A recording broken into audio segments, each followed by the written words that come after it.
कभी कभी इंसान जो होता है ना, अपनी चाहतों को लेकर इस तरह परेशान हो जाता है कि उसी चाहतों को पूरा करने के लिए काफ़ी तरह का हथकंडे अपनाता है। लेकिन जब उसके हथकंडे फेल हो जाते हैं तो बार बार दोहरा भी लेता है। लास्ट में जाकर जब सफल हो जाता है तो सोचता है कि अब हमारी ज़िंदगी काफ़ी ऐशो आराम से गुजरेगी भी। लेकिन कहा भी गया दोस्तों कि इंसान जिस तरह कर्म करता है उसको सेम वैसा ही फल मिल जाता है। आज की घटना में सेम ऐसा ही होता है, जिस वजह से एक महिला इस दुनिया को छोड़कर चली जाती है। लेकिन लोगों के सामने जब सच्चाई निकल के आता है, इससे सुनने के बाद लोगों को अपने कानों पर विश्वास नहीं होता है। आज की घटना में क्या था, आज की घटना में क्या हुआ, आज की घटना की आप पूरी सच्चाई जानने के लिए इस वीडियो को आप लास्ट तक ज़रूर देखिएगा। नमस्कार दोस्तों, मैं प्रदीप कुमार आपको स्टडी बात चैनल पे मैं स्वागत करता हूं। दोस्तों आज की यह जो सच्ची घटना है, यह घटना है महाराष्ट्र प्रदेश औसी का ठाणे ज़िला पड़ता है। औसी का एक जाना माना थाना पड़ता है मानपाड़ा। औसी का एक कॉलोनी पड़ता है डोंबिवली कॉलोनी। वहीं के रहने वाले होते हैं किशोर सिंधे, जिसकी उम्र होती है 37 साल के आसपास। उनकी पत्नी होती है सुप्रिया सिंधे, जिसकी उम्र होती है 35 साल के आसपास होता है।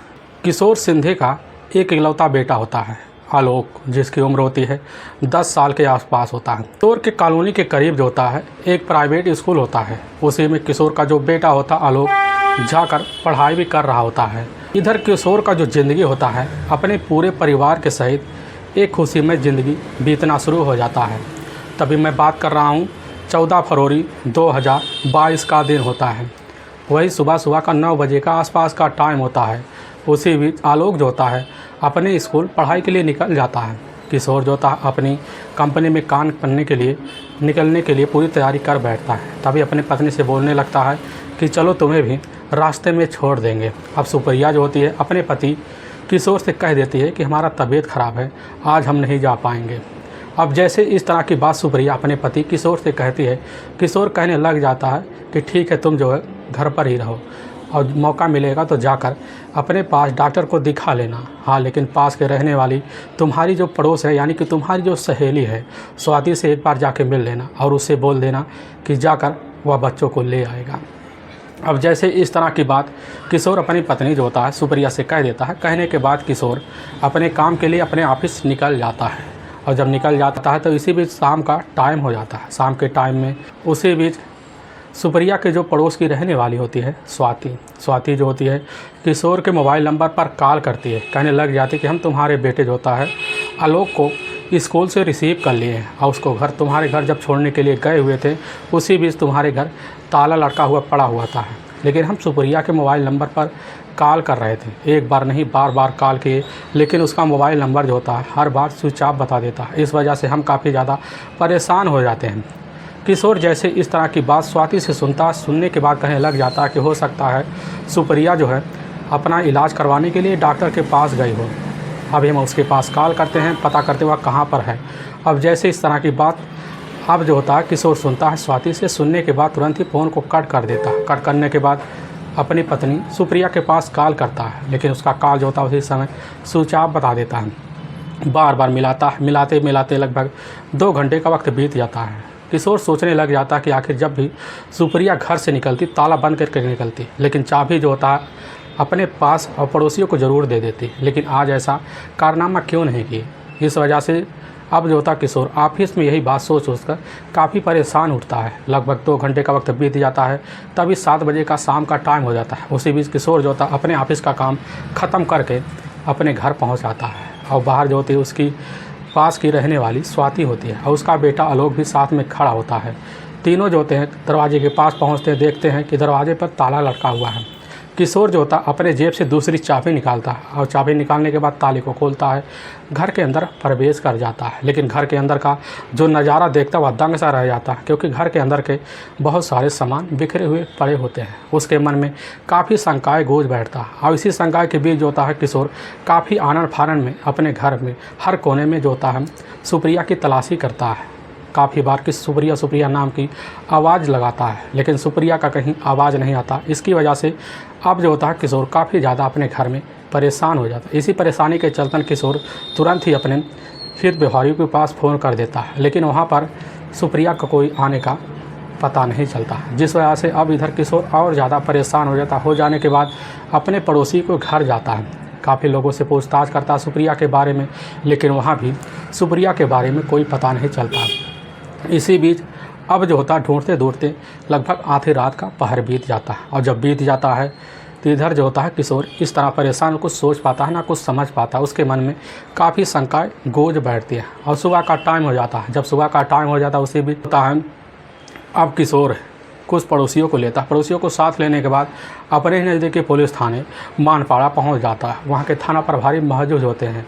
उन्हीं के सामने जो होता है अपनी पत्नी जो होता है सुप्रिया सिंधे का गुमशुदा का मुकदमा दर्ज करवाने लगता है। उसे भी थाना प्रभारी उससे कहने लग जाते कि ठीक हम तुम्हारी पत्नी का सुप्रिया का मुकदमा दर्ज कर लिए, एक फ़ोटो दे दो, उसका मोबाइल नंबर दे दो ताकि जल्द जल्द तुम्हारी पत्नी का पता लगा सके। वहाँ से दर्ज करवाने के बाद जो होता है इधर अपने घर जो होता है किशोर चला आता है। पुलिस की टीम जो होती है उधर सुप्रिया की तलाशी करने के लिए काफ़ी खबरी लगा देती है और अपने आप को जो होता है उस केस में जो होता है सुलझाने के लिए पूरी तरह से झोंक भी देती है। लेकिन कहीं पर सुप्रिया का कोई अता पता नहीं चलता है। सुबह का लगभग 9 बजे का आसपास का टाइम हो जाता है जब किशोर काफ़ी थक जाता है। थक जाने के बाद अपने घर में आकर जो होता बरामदे में बैठ जाता है। उसी भी उसकी नज़र जो होता बरामदे में पड़ा एक सोफ़ा होता है, उसी पर जाकर पड़ता है। तभी देखता है कि सोफ़ा जो होता है दीवार से सटा हुआ पड़ा हुआ है, क्योंकि आए दिन जो होता सोफ़ा दीवार से हटकर रहता था। अगर दीवार पर सोफ़ा जो होता कभी सट जाता था तो इसी उसकी जो पत्नी होती है सुप्रिया उससे काफ़ी झगड़े तकरार कर देती, कहने लग जाती है कि सोफ़ा अगर दीवार से सटा रहेगा तो दीवार पे ज़रूर निशान पड़ जाएगा। और यही बात किशोर के दिमाग में गूंज पड़ता है कि आखिर आज सोफ़ा दीवार पे सटा कैसे है। इसी बीच सोचता है कि जाकर हम सोफ़े को दीवार से अलग कर दें। किशोर उठता है और उस सोफ़े को खींचना शुरू कर देता है, लेकिन वह सोफ़ा इतना वजन हो जाता है कि सोफ़ा उससे खींचने की बस की बात नहीं होती है। सोचने लग जाता है कि आखिर आज इस सोफ़े में सुप्रिया ने क्या रख दिया। इस शंकावश जो होता है किशोर जाता है उस सोफ़े को खोलता है, और जैसे ही खोलता है तो उसके मुंह से काफ़ी चीख सी निकल पड़ती है। चीख चिल्ला पड़ता है, ना कुछ सोच पाता है ना कुछ समझ पाता है, क्योंकि उसी में सुप्रिया का ही डेड बॉडी पड़ा हुआ होता है। जैसे आस पड़ोस के जो लोग होते हैं किशोर की चिल्लाने की आवाज़ सुनने के बाद सभी लोग इकट्ठा हो जाते हैं। इकट्ठा होने के बाद सब नज़ारा जो होता है देखते हैं। देखने के बाद उनके आंखों में आंसू भी निकलना शुरू हो जाते हैं। इसी बीच इसकी खबर जो होता है वहाँ गुमशुदा जो मुकदमा जिस थाने में दर्ज होता है सुप्रिया का, पुलिस के कानों में खबर पहुँच जाता है। सुप्रिया के बारे में जैसे खबर पहुँचता पुलिस की टीम जो होती है बिना देरी किए अब जो होता है किशोर के घर पहुँचती है। देखती है वहाँ पर कॉलोनियों का भीड़ लगा हुआ पड़ा होता है, काफ़ी लोग खड़े होते हैं। सभी लोग वह नज़रें गड़ाए जो होता है उस डेड बॉडी पर टिकाए खड़े होते हैं। इंस्पेक्टर पहुंचते हैं। पहुंचने के बाद जो होता है लोगों को भीड़ को हटाते हैं और उसी सोफे के पास जाकर काफ़ी सारे कांस्टेबल भी खड़े हो जाते हैं। सभी नज़रें गड़ाकर उस सुप्रिया के बॉडी को देखना शुरू कर देते हैं। देखते हैं कि उसके गले में एक जो होता है लाइलॉन की रस्सी अटकी हुई पड़ी हुई है। तभी पुलिस को अंदाज़ा हो जाता है कि इसी रस्सी की मदद से सुप्रिया को मौत के हवाले कर दिया गया है। पुलिस उस सुप्रिया के बॉडी को जब ध्यान से देखती उसके काफ़ी सारे कपड़े फटे हुए पड़े होते हैं। सुप्रिया के बॉडी को पुलिस अपने कब्जे में लेती है। कब्जे में लेने के बाद उसके बॉडी को जब ध्यान से और देखती उसके शरीर पर काफ़ी ज़्यादा खरोच के निशान हैं। खरोच के निशान देख कर पुलिस और शोर में आ जाती है। शोर में आने के बाद किशोर से वहीं पूछने लग जाती है कि आखिर यह सब कौन कर सकता है। किशोर कहने लग जाता है कि साहब हमें इसके बारे में कुछ नहीं पता है। सुबह के टाइम हम जो थे अपने ऑफिस में निकल गए, लेकिन हमारी पत्नी जो होती है कुछ परेशान थी। इसी परेशानी के चलते जो हमारे साथ जाने से मना कर दिए थे। लेकिन शाम के टाइम हमारे पड़ोस की रहने वाली स्वाति ने हमें फ़ोन करके जानकारी दी कि आखिर सुप्रिया ताला बंद करके कहीं चली गई है। और लेकिन जैसे ही खबर पाते तो अपने घर आते हैं। आने के बाद अपनी पत्नी का काफ़ी तलाशी करते हैं। पूरी रात बीत जाता है, लेकिन कहीं पर सुप्रिया का पता नहीं चलता। पुलिस जैसे असाबाद जो होता है अब उसी समय किशोर से सुनती है। सुनने के बाद जो होता है सुप्रिया को बॉडी को अपने कब्जे में लेती है। लेने के बाद अपने नज़दीकी सरकारी अस्पताल में सुप्रिया के बॉडी को पोस्टमार्टम के लिए भेजवा देती है। किशोर के ही तहरीर पर धारा 302 के तहत जो होता है अज्ञात अपराधियों के विरुद्ध मुकदमा दर्ज कर लेती है। दर्ज करने के बाद पुलिस जो होती है उसी समय केस को छानबीन करने के लिए किशोर के घर में लग जाती है। जब लग जाती है उसके घर में काफ़ी जगह तलाशी करती है कहीं पर, लेकिन जो होता है सुप्रिया की हत्या के बारे में कोई छोटा सा भी सबूत नहीं मिलता। इसी वजह से पुलिस अब काफ़ी ज़्यादा हैरान हो जाती है कि आखिर कितने साथी तरीके ढंग से जो था सुप्रिया की हत्या कर दी गई है। पुलिस जो होती है मन में शंकाएं लेकर बैठ जाती है कि हो सकता है कोई किशोर का जाने पहचानने वाला हो, क्योंकि बिना जाने पहचाने जो होता है सुप्रिया दरवाज़ा तो नहीं खोल सकती। और अपनी जान पहचान की होगी, तभी सुप्रिया जो होती है दरवाज़ा खोली होगी और वह हत्यारा जो होता है घर के अंदर दाखिल हुआ होगा। पुलिस यह सब शंकाएं लिए जो होता है उसी समय आसपास जितने भी लगे सीसीटीवी कैमरे होते हैं सभी को चेक करना शुरू कर देती है। तभी चेक करती लगभग 1 घंटे का वक्त बीत जाता है। इसी बीच किशोर जो होता है अपने घर में जो होता है खड़ा होता है। उसकी नज़र जो होता है फोल्डिंग पे पास पड़ती है, देखता कि वहाँ पर एक अनजान व्यक्ति का चप्पल पड़ा हुआ है। काफ़ी अचंभा सा रह जाता। उस चप्पल को लेकर वहाँ के कांस्टेबल के पास पहुँचता है। कहने लग जाता कि साहब यह जो चप्पल है ना, यह हमारे किसी परिवार के सदस्य का नहीं है, किसी अनजान व्यक्ति का यह चप्पल है। वह चप्पल जो होते हैं कांस्टेबल अपने जो होते हैं कस्टडी में लेते हैं। लेने के बाद जो होता है ले जाते पड़ोसियों को दिखाना शुरू कर देते हैं। और जब पड़ोसियों को दिखाने लगते हैं तो उसी में से एक पड़ोसी जो होता है पुलिस के सामने जो बेधड़क कहने लग जाता है कि साहब यह असल में जो चप्पल है ना, यह किशोर का ही पड़ोस का रहने वाला विशाल है, जिसकी उम्र 27 साल के आसपास है, उसी का यह चप्पल है। और जैसे पुलिस इतना भर सुराग पाती है, सुराग पाने के बाद पुलिस को पूरा विश्वास हो जाता है और इसी विश्वास के तहत जो होता है पूरी शंका जताते हुए विशाल को अपनी कस्टडी में लेने के लिए उसके घर दबिश मार देती है। और जैसी दबिश मारती है पता चलता है विशाल तो अपने घर पर मौजूद होता है। पुलिस को कस्टडी में लेते और थाने ले जाते हैं। थाने ले जाने के बाद पुलिस जो होती है उससे पूछने लग जाती है। और जैसे पूछने लग जाते विशाल कहने लग जाता कि साहब हम भी तो अपने चचेरे भाई जो होता है किशोर के साथ मिलकर थाने में आपके सामने गुमशुदगी का मुकदमा दर्ज करवाने गए थे। आखिर हमारी जो होती है हमारी भाभी से क्या दुश्मनी हो सकती है। लेकिन पुलिस जो होती है उससे कुछ सवाल जवाब और करना शुरू कर देती है। कहने लग जाती है कि आखिर तुम्हारा क्या मतलब है किसी के घर में जो होता है तुम्हारा चप्पल पड़ा हो। और जैसे पुलिस इस तरह की बात करती है तो पुलिस के सामने विशाल जो होता है काफ़ी डर से जाता है। उसका शरीर जो होता है वहीं पर कांपना शुरू कर देता है। पुलिस समझ जाती है और शंका भी कर जाती है कि हो ना हो इसमें विशाल का पूरी तरह से हाथ है। और पुलिस जैसे अपना पुलिसी अंदाज़ दिखाती है, दिखाने के बाद पुलिस के सामने जो होता है विशाल पूरी तरह से सुप्रिया की हत्या का जुल्म कबूल कर लेता है। लेकिन जो जुल्म कबूल करता है इसे सुनने के बाद लोगों को अपने कानों पर विश्वास भी नहीं होता है। असल में विशाल जो होता है विशाल बुखारी थाने का इलाके का रहने वाला होता है। उसका पूरा परिवार भी होता है, उसके माता पिता भी होते हैं। अब जब उसके परिवार का पालन पोषण नहीं हो पा रहा था उसी बीच जो होता है अपने परिवार को लेकर जो होता है डोरीवली के इलाके में आकर जो होता है किशोर के पड़ोस में एक कमरा लेता है, वहीं पर रहना शुरू कर देता है। और विशाल जाकर अपने ही पास एक कंपनी में काम करने लगता है। लेकिन विशाल की एक जो होती है काफ़ी ख़राब आदत भी थी।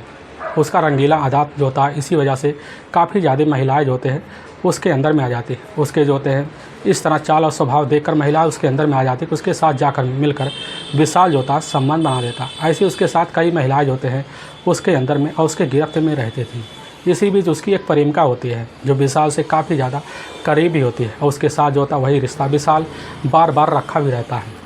लेकिन ठीक घटना से 3 महीने पहले जो होती है उसकी प्रेमिका उसे छोड़कर अपने गांव चली जाती है। इसी बीच विशाल 3 महीने से जो होता है संबंध के बिना व्याकुल से रह जाता है। इसी व्याकुल के बदौलत जो होता है अपनी ज़िंदगी कैसे न तैसे गुजारता है, सोचता क्यों ना कोई और महिला को फंसाया जाए। अब इसी फिराक में विशाल जो होता है आए दिन लगा रहता है। तभी उसकी नज़र जो होता है अपनी पास रहने वाले यानी कि चचेरा एक भाई रिश्ते में लगता है, किशोर पे पड़ता है। किशोर के पड़ता है तो देखने के बाद उसके घर में जो होता है अंदाज़ा लगाने लगता है कि उसकी पत्नी जो होती है देखने में सुप्रिया काफ़ी ज़्यादा खूबसूरत है और चंचल भी है। तभी उसके पीछे जो होता है विशाल आए दिन पड़ा रहता है और उसके घर जाने की काफ़ी कोशिश करता है और चला भी जाता है। जाने के बाद जो होता है विशाल सुप्रिया से दोस्ती बना लेता है। दोस्ती बनाने के बाद दोनों से एक दूसरे के परिवार में आए दिन मुलाकातें भी होना शुरू हो जाते हैं। लेकिन सुप्रिया की एक काफ़ी आदत भी होती है। वो आदत क्या होती है कि सुप्रिया को मैगनीज पढ़ने का काफ़ी शौक़ होता है। बिना मैगनीज पढ़ने का उसका दिन का गुजारा नहीं होता है। तब एक दिन सुप्रिया जो होती है अपनी बाज़ार में एक मैगनीज के दुकान पर पहुंचती है और उसी दुकान पे पहले से जो होता है विशाल मौजूद होता है। और विशाल को जैसे ही देखती है सुप्रिया तो उसी समय बातें करना शुरू कर देती है और दुकानदार वाले से बोल देती है कि हमारे पसंद का मैगनीज हमें दे दो। दुकानदार कहने लग जाता है कि आज आपके पसंद का मैगनीज हमारे दुकान पे नहीं है। तो विशाल जो होता है सुप्रिया से कह देता है कि हम आपके पसंद का जो मैगनीज है ना, हम आपके लिए जो होता है अपने ही कंपनी के पास एक दुकान है, उसी दुकान पे जो होता है आपके मैगनीज का हर सारा जो होता है शौक़ मिल जाएगा। और जैसे इस तरह की बात जो होता है विशाल सुप्रिया से कहता है। सुप्रिया जैसे सुनती कहने लग जाती है कि ठीक है, अपने जानने वाले पहचानने वाले दुकानदार से तो हमारे लिए मैगनीज ले आना। और जैसे इस तरह की बात जो होता है विशाल सुनता, सुनने के बाद जो होता है सुप्रिया की बात की हामी भर लेता है। हामी भरने के बाद जो होता है 14 फरवरी 2022 का दिन होता है। उसी दिन जो होता है विशाल काफ़ी ढेर सारे मैगनीज लेकर एक बंडल सा जो होता है सुप्रिया के घर पहुंचता है। देखता उस समय सुप्रिया के घर पर ना उसका बड़ा बेटा आलोक होता है, ना उसका पति जो होता है किशोर होता है। घर के अंदर दाखिल हो जाता है तो वहीं पर सुप्रिया होती है। सुप्रिया को बंडल दिखाते हुए कहने लग जाता है कि ये लीजिए आपके पसंद के मैगनीज लाए हुए हैं। और सुप्रिया जैसे इस तरह की बात सुनती है, विशाल से सुनेगा उसके मैगनीज जो होता है अपने हाथों में ले लेते हैं। लेने के बाद विशाल को कह देती है ठीक है तुम बैठो, तुम्हारे लिए हम जो होता है चाय बनाते हैं। चाय बनाने से पहले जो होता है विशाल को जो होती है पानी का गिलास पकड़ा देती है। विशाल पानी को पीने लग जाता है तो उसी बीच सुप्रिया जो होती है बंडल को खोल लेती है और खोल कर जब मैगनीज पढ़ना शुरू कर देते हैं तो उसी मैगनीज में एक किताब ऐसे आ जाता है जिसमें काफ़ी सारे गंदे इमेज पड़े हुए होते हैं। और जैसे सुप्रिया इस तरह की मैगनीज को देखने के बाद भन्ना आ जाती है। विशाल से कहने लग जाते हैं कि इस तरह मैगनीज पढ़ने का हमें शौक़ नहीं है, तुमने यहाँ कैसा मैगनीज हमारे सामने आज ला के रख दिया है। और जैसे इस तरह की बात विशाल सुनता है तुरंत उसी से मुस्कुरा पड़ता है, कहने लग जाता है कि भाभी हम जानते हैं आपको किस तरह का मैगनीज पढ़ने का शौक़ है, हम भी जानते हैं आपकी चाहत क्या है। और इसी चाहत को पूरा करने के लिए हम आपके साथ संबंध बनाना चाहते हैं, क्योंकि इसी मैगनीज के देखकर आपके मन में संबंध बनाने के लिए काफ़ी कल्पनाएं आती होंगी। और जैसे इस तरह की बात सुप्रिया सुनने के बाद जो होता है विशाल के ऊपर काफ़ी भड़ास जाती है और भड़ास की वजह से उसके ऊपर भड़ास निकालना भी शुरू कर देती है। तभी जो होता है विशाल जब जानता है कि अब हमें सुप्रिया का सपोर्ट नहीं मिल पाएगा, इसी बीच जाता है विशाल सुप्रिया का हाथ पकड़ लेता है, उसके साथ जोर ज़बरदस्ती करना शुरू कर देता है। और इसी बीच जो होता है सुप्रिया के हाथ में गिलास होता है, वह गिलास नीचे गिर जाता है जिसकी वजह से गिलास कांच का गिलास टूट जाता है। और सुप्रिया जैसे ही भागने लगती है तो उसके पैर में वही कांच का गिलास घुस जाता है जिसकी वजह से सुप्रिया का पैर घायल सा हो पड़ता है। सुप्रिया जैसे ही भागती है, भागने के बाद दोबारा जाकर विशाल पकड़ लेता है। ना तैसे कर सुप्रिया जो होता है विशाल से अपने आप को छुड़ाते हुए अपने बेडरूम में घुस जाती है। और इसी में दरवाज़ा बंद करने के लिए जैसी कोशिश करती है तो विशाल दरवाज़ा खोलकर सुप्रिया के बेडरूम में घुस जाता है, उसको बेड पर ले जाकर जोर ज़बरदस्ती कर उसके साथ करना शुरू कर देता है। इसी बीच सुप्रिया उसको जोर से एक टाँचा मार देती है जिसकी वजह से विशाल काफ़ी ज़्यादा खुन्नस खा जाता है। और इसी खुन्नस की वजह से जो होता है अब वहीं पर एक पड़ा हुआ लाइलॉन का रस्सी होता है, उसी रस्सी को उठाकर जो होता है सुप्रिया के गले में लगाकर जोर से खींच लेता है जब तक सुप्रिया मौत की नींद में सो नहीं जाती है। और जब सुप्रिया मौत की नींद में सो जाती है तो विशाल जो होता है अपनी हवस की सारी ज़रूरतें विशाल सुप्रिया के साथ पूरा कर लेता है। करने के बाद जो था उसके सारे कपड़े जो होता है उसके तन से अलग करना शुरू कर देता है। जब लगने लगता है कि सारा काम हमारा हो गया तो उसी बीच अपने इसी कारनामे से बचने के लिए उसके बॉडी को जो होता है उसके ही बरामदे में रखा हुआ एक सोफ़ा होता है उसी में ले जाकर डंप कर देता है। डंप करने के बाद विशाल जो होता है सुप्रिया के किचन में जाता है, वहाँ पर उसके दरवाजे का चाबी रखा होता है, उसी गुच्छे को लेता है। लेने के बाद उसके दरवाजे में ताला लटका देता है। लटकाने के बाद जो होता है विशाल अपने घर चला आता है। लेकिन जैसे ही शाम का टाइम होता है उसी बीच अब जो होता है किशोर अपनी पत्नी की तलाशी करता है। जब थक जाता इसी बीच विशाल भी जो होता है वह जाकर किशोर के साथ मिल जाता है, उसकी पत्नी की तलाशी करवाता है।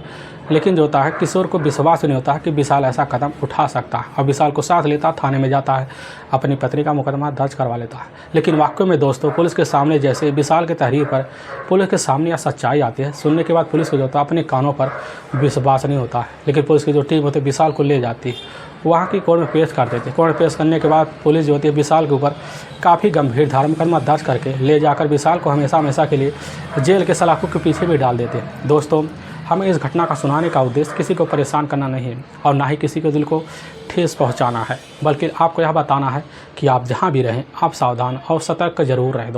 दोस्तों अगर आपको यह वीडियो पसंद आ रहा है तो इस वीडियो को आप ज़्यादा से ज़्यादा शेयर और सब्सक्राइब ज़रूर करें, जिससे हम आपके बहुत आभारी रहेंगे। फिर मिलेंगे नेक्स्ट वीडियो लेकर, तब तक के लिए जय हिंद और जय भारत।